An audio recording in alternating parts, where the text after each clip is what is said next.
Thank you again for joining us at Cyber Live. Next up, we have a panel discussion on Zero Trust Access. Joining us, we have Ulf Mattsson, who is the Chief Security Strategist at Protegrity. At Protegrity, Ulf has an active role in shaping the product roadmap and strategy. He works with industry standard bodies and helps with forming strategic partnerships and alliances across the industry. He's also the inventor of more than 70 awarded US patents. We're also going to be joined by Tellis Williams, who's the Chief Information Security Officer at the Dream Exchange.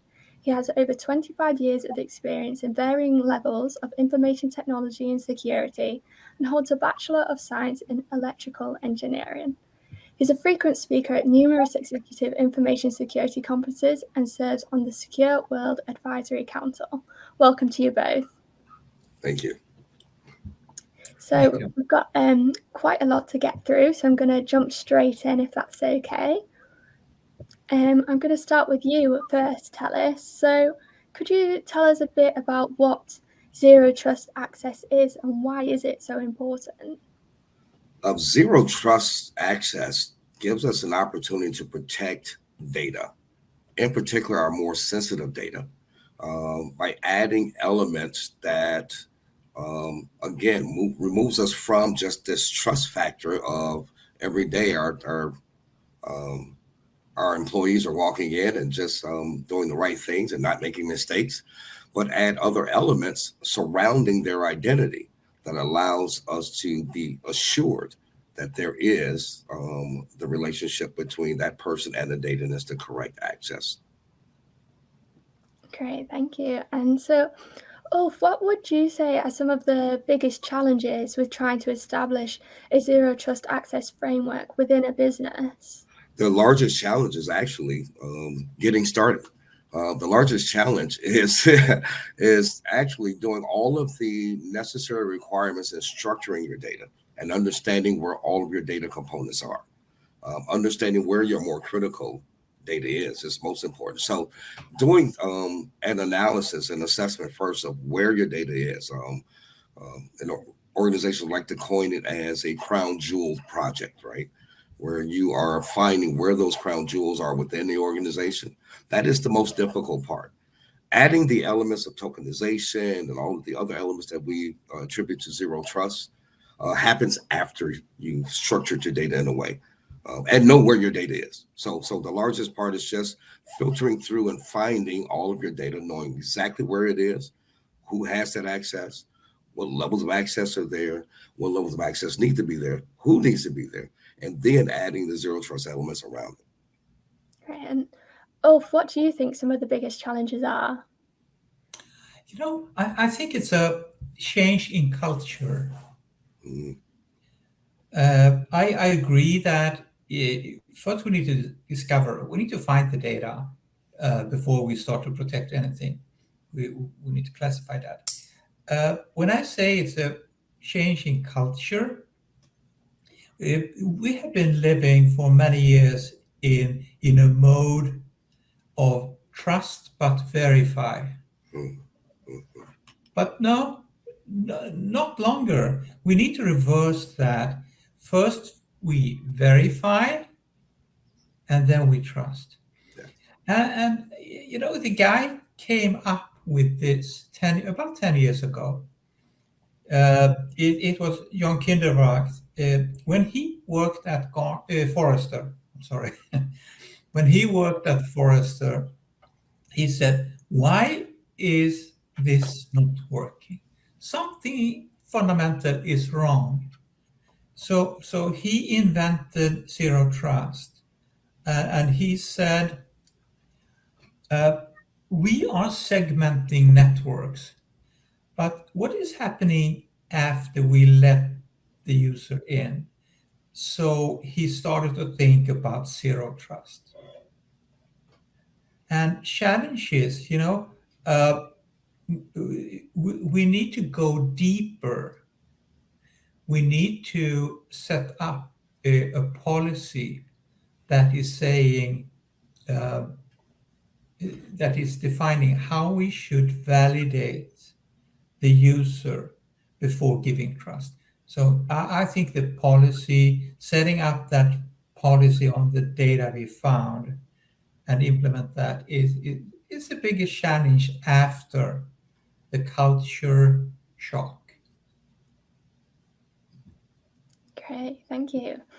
I think a big thing that we've obviously found in the past year or two even, with more and more people working remotely, like how can Zero Trust access remain streamlined while still mounting like a strong defense? So what do you think on that, Talis? So I first let me agree that that absolutely the change in culture is a huge hit for any organization, and the larger the organization, the more difficult it is to change that culture. Right, it takes a lot to turn a large ship. But with that being said, the new advent of having added elements working from home, added persons within an organization working from home, a larger percentage of that staff working from home has created particular challenges. However, I agree too that the mechanisms by how we think, or how we think around this particular topic, is the guiding element, right? So that if we're actually verifying prior to trusting, that approach actually streamlines itself a bit, in that we're doing verification on the front end as they're coming in through VPN. Another layer of verification. Then we're trusting that they can go to where they need to go and have the action and are the person that they need to be. So I don't see there being a larger delay in or addition of bandwidth when it comes to adding Zero Trust to the work from home crowd. I think that what it does is just allows us to think a little differently and place a lot of those elements of verification on the front end. Do you want to add anything there? Oh, sorry. Yeah. Gartner is usually saying that a core element of Zero Trust is the multi-factor authentication. Mm-hmm.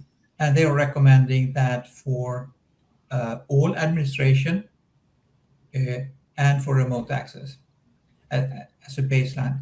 And I think it's important to know who is coming in. Is this an attacker? And then we need to continuously validate what is this user now doing, with what data, what resource. And talk about remotely also, if data is exported from our controlled environment, corporate controlled environment, we need to make sure that that sensitive data is protected. If it goes to the home office, to the mobile, so and it's part of Zero Trust, right? To make sure your sensitive data is protected. Thank you. So you touched on it a little bit there. So with, staff turnover, people moving locations and job roles, how can businesses keep up with administration required for Zero Trust access to work efficiently within their businesses? So Ulf, you can go first if you like. Well, I would look at it from the standpoint of a continuation of what we had previously been doing. Multi-factor authentication, for instance, is something that has always been our best practice for VPN access.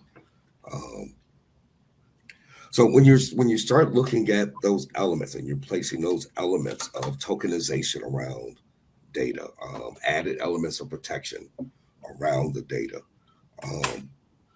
you're not making for a more difficult time. Again, it goes right back to how was this structured in the first place. So the largest difficulty really is in the structuring of the data itself. Adding these other elements surrounding the data are the protections that you're adding around the data. But again, that largest element is going to be structuring the data. And if it's structured appropriately, then you have a much easier time of maintaining, understanding where that data is going, tracking the data as it travels, Adding other elements that would secure the data while at home, for instance, only allowing data to be saved into your network, not necessarily on the person's machine, for instance, is one of those things that you would do around structuring the data and ensuring that the access is given, the access that is given is the access that is being used, and that your sensitive data is not leaking out anywhere. So having a good data leakage, data protection package around it definitely works. Great. Oh, would you like to add anything to that? Yeah, I think talking about structure and policy, yeah, I agree, and I think that a core in Zero Trust is to have a policy and a structure, because we are talking about more fine-grained validation, more fine-grained validation of resources.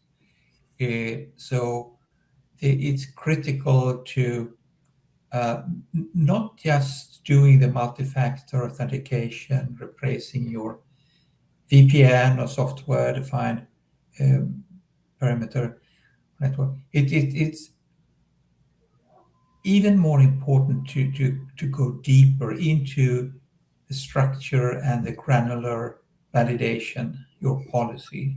So it's essentially more data centric, and we know that the criminals are increasingly going after and stealing our data.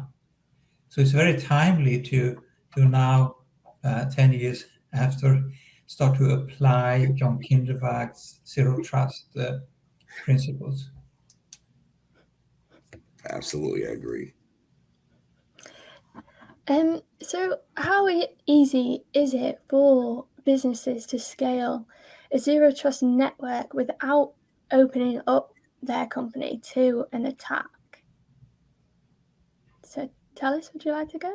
So I don't know that you necessarily are opening yourself up to an attack by initiating a Zero Trust environment. I think you're actually protecting yourself a bit better against the attacks. But I guess we keep going back to the same theme, that it is about the policy, it's about the structure of the data. Once again, and this keeps being the theme, it seems, that we're stating here with each of these questions, but it is still true. Changing the culture in the organization, that's the difficulty. Getting organizations to operate a bit differently. Managers in accounting don't want to hear what the new security protocols are. So getting buy-in from all of the stakeholders within the organization so that culture can change. That is the most difficult part. Yeah, thank you. Anything you want to add on there, Ulf? Yeah, I think going back to the culture is very important, because we already have the tools. We can do this. We can find the data. We can set up a policy. We can structure the data. We can do all these things, but the willingness need to start. We need to from the top in the organization change the culture and believe in the value of using the tools we have. And of course, security will come at a cost. And I think security should just be treated like any risk in the organization. It should be treated like financial risk, because of course our data assets are becoming more and more critical to the organizations. Great, thank you. So before we're going to end this discussion, we've got a few questions from the audience that we're going to ask, if that's okay. So I'm going to come to you again, Ulf, if that's okay. So, do you think Zero Trust is a security plan? It's not a product, right? It's a culture and a plan. And as we said earlier, it could be hard to start, but I think there are a few steps, a few easy steps that you can that actually can get you started. And it could be as easy, like Gartner's usually talking about a five-step plan, where you start with a multi-factor and user authentication. You may remove the VPN, and as we talked about before, also encrypt all data in rest. And Gartner is saying you should keep the encryption keys under your control. So Gartner is saying that, yeah, of course you should encrypt all sensitive data at rest, but you should also have customer controlled keys. So the keys are keeping control of the data confidentiality. You don't want to give that away to the hosting or any cloud provider. And we also talked about before admin rights. You limit admin rights. Don't let any container run with admin rights. That usually is overused. Limit the rights. And of course, as we started with, segment your applications. Create those segments. Back in the day, we talked about network segments, but now we don't have a perimeter. So we need to segment around applications, segment around data. And that's exactly what Zero Trust is doing. So that was a long answer. I'm sorry. No, it was a good answer. Thank you. Very informative. That's what we like to hear. So tell us, another question for you is, how long can it take for a company or business to implement Zero Trust? Oh, it can take years. It can take 1 year. It can take 10 years. It depends on the organization, how large the organization is. What I've found, though, after having done this with a couple of organizations, is that it is a much easier go when you can perform a true risk assessment of the organization. I don't mean a cyber security assessment or risk assessment. I do mean a risk assessment of the entire organization. And at that point, the CISO role moves more toward that of being a risk advisor, in that we would advise the organization on various risks that are outside of the realm of just cyber. Where now you get into actually understanding where your data is. You help the organization understand where that data is, what protections are needed around that particular data, and what the cost is if the data is gone. What happens if something happens with this data? What happens if something happens with this piece of software here? And suddenly productivity is gone. Literally going down the risk assessment so that you understand every risk in the organization. And to advise in ways around that risk. Now, once the organization can understand that they have so many risks and understand what their risk tolerance level is, it's much easier to move to a zero trust environment and add all of the securities necessary. Great, thank you. And we have one last question here. So feel free to both provide an answer if you'd like. So what is the core of Zero Trust? Ulf, would you like to go first? Can you say that again, the question? Yeah, of course. So what is the core of Zero Trust? I think I give that back to Elliot. Okay. So Zero Trust is the core of it is actually it's a data-centric approach based on just fine-grained, fine-tuned security controls. So you're starting from, so the approach itself is what makes it zero trust. To go back to what Ulf said earlier, it's literally changing the paradigm from trust but verify, and then verify, to now verification, then trusting. And it's a shift in how we think about the data, and then doing all of the things necessary to understand it, to move along with that shift. Yeah, I agree, and I wanted you to say it. I didn't want to enforce anything of what I said before. So thank you. We are in full agreement. Yeah. But I would like to go back to what you discussed earlier here. How long will it take to implement? And I like to ask the question: how good are we? Are we there yet? Are we done? And I'm usually looking at a zero trust maturity model that was established by CISA, U.S. government security entity. So they defined a zero trust maturity model with 5 stages.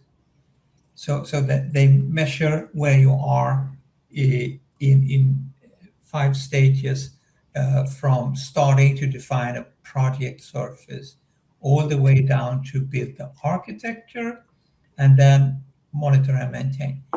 And they talk about different areas where data is one critical area that we talked about. And there are so many great details in this maturity model. So I encourage, it's good. Someone said, you cannot manage what you can't measure. So this is just a measuring stick for where are you on the road. And it's for a multi and hybrid cloud model. So it applies to the whole thing. And then you can tell, are we there yet? If I agree 100%. In fact, I would add this to it and say that we are never quite going to get there to the level 5.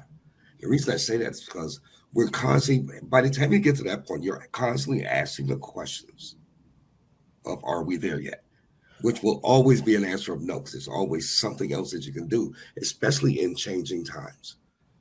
As the bad guys are constantly on our heels, we're constantly chasing them, in fact, to secure our networks. I don't think we ever get to a level 5. I think that's the chasing unicorn, but that's great. We'll chase that unicorn, right? So that we're constantly at the highest level of maturity that we can be. Brilliant. Thank you both. We're going to wrap it up there today. You both shared some really interesting insights there. So thank you again for joining us. Thank you so much. Thank you. And thank you all for joining us on Cyber Live, and stay tuned for some more interesting insights.